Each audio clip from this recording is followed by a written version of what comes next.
ஆன்மீக விஷயங்களை தெரிந்து கொள்ள விரும்பும் அனைவருக்கும் கற்போம் ஆயிரம் சேனலுடைய வணக்கம்.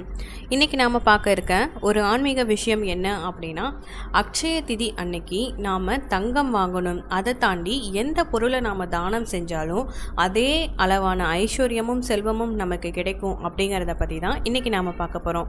வீடியோவை ஸ்கிப் பண்ணாமல் கடைசி வரைக்கும் பாருங்கள். நம்ம சேனலை சப்ஸ்கிரைப் பண்ணாதவங்க சப்ஸ்கிரைப் பண்ணிக்கோங்க. வாங்க வீடியோக்குள்ளே போகலாம். பொதுவாக இந்த வருஷம், அதுவும் 2024 வருஷம் அக்ஷய திதி என்னைக்கு வருது அப்படின்னு பார்த்தீங்கன்னா, மே 10 வெள்ளிக்கிழமை அன்னைக்கு வருது.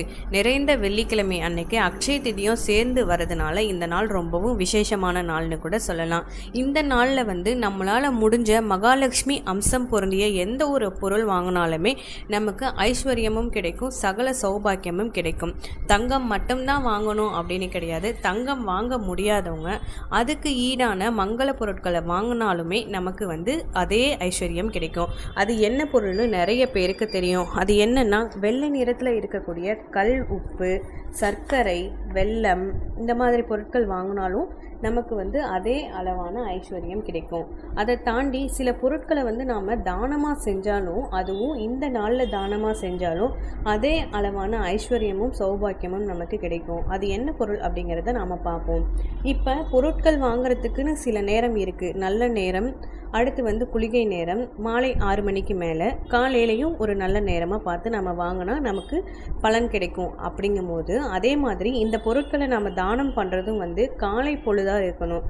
அதாவது காலையில் ஒரு நல்ல நேரமாக இருக்கலாம், ராவு காலமாக இருக்கக்கூடாது, குளிகை நேரமாகவும் இருக்கலாம், மாலை 6 மணிக்கு மேலேயாகவும் இருக்கலாம். இந்த நேரத்தில் நாம் தானம் செஞ்சால் தான் நமக்கு நல்ல பலன்கள் கிடைக்கும். அது என்னென்ன பொருட்கள் அப்படிங்கிறதுல குறிப்பாக ஒரு 10 பொருட்கள் இருக்குது. அது என்ன பொருள் தானமாக செய்யலாம் அப்படின்னு பார்த்தீங்கன்னா, நெல் இருக்குது பார்த்தீங்களா, அதாவது அரிசியினுடைய நெல், அந்த நெல்லை நாம் தானமாக செய்யலாம். அடுத்து சாப்பாடுக்கு பயன்படுத்தக்கூடிய அரிசி இருக்குது பார்த்தீங்களா, அந்த அரிசியும் நாம் தானம் பண்ணலாம். அடுத்து கோதுமை அதாவது முழு கோதுமை இருக்குது பார்த்தீங்களா, அந்த கோதுமையை நாம் தானமாக செய்யலாம். அடுத்து ஒரு குண்டுமணி தங்கம். நம்மளால் தங்கம் செய்ய முடியாது, இருந்தாலும் இந்த லிஸ்ட்டில் இருக்கக்கூடியதில் தங்கமும் ஒரு பொருளாக இருக்குது. அடுத்து பசுமாடு, அதாவது சொந்தத்துக்குள்ளேயே சிலர் பசுமாடு வாங்கி தருவாங்க அக்ஷய திதி அன்னைக்கு.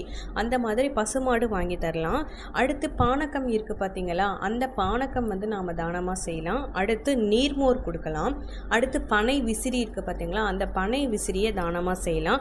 அடுத்து வெயிலுக்கு பயன்படுத்தக்கூடிய குடை இருக்குது பார்த்தீங்களா, மழை டைம்லையும் பயன்படுத்தலாம், வெயில் டைம்லையும் பயன்படுத்தலாம். பொதுவாக குடை அப்படிங்கிறது நமக்கு நிறைய ஐஸ்வர்யத்தை தரக்கூடிய ஒரு தான பொருள்னு நிறைய பேருக்கு தெரியாது.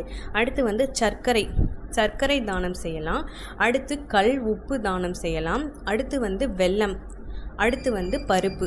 இந்த பொருட்களை எல்லாம் நாம் தானம் செஞ்சாலும் நமக்கு அக்ஷய திதி அன்னைக்கு நகை வாங்கக்கூடிய போது கிடைக்கிற பலன் இந்த பொருட்களை தானமாக செய்யும் போது நமக்கு கிடைக்கும். அதுவும் முக்கியமாக இந்த வெயில் காலத்தில் நீர்மோர் பானகம், இந்த 2 பொருளையும் நாம் தானமாக செஞ்சோம் அப்படின்னா அளவு கடந்த நன்மை நமக்கு கிடைக்கும். அதே மாதிரி தண்ணீரும் தானமாக செய்யலாம். அடுத்து அன்றைய நாளில் ஒரே ஒரு தாமரை பூ வாங்கிட்டு நம்ம வீட்டு பூஜை அறையில் வச்சு மகாலட்சுமி தேவிக்கு வச்சு நாம் பூஜை செஞ்சு விளக்கு ஏற்றினாலும் நமக்கு பலன்கள் நிறைய கிடைக்கும்.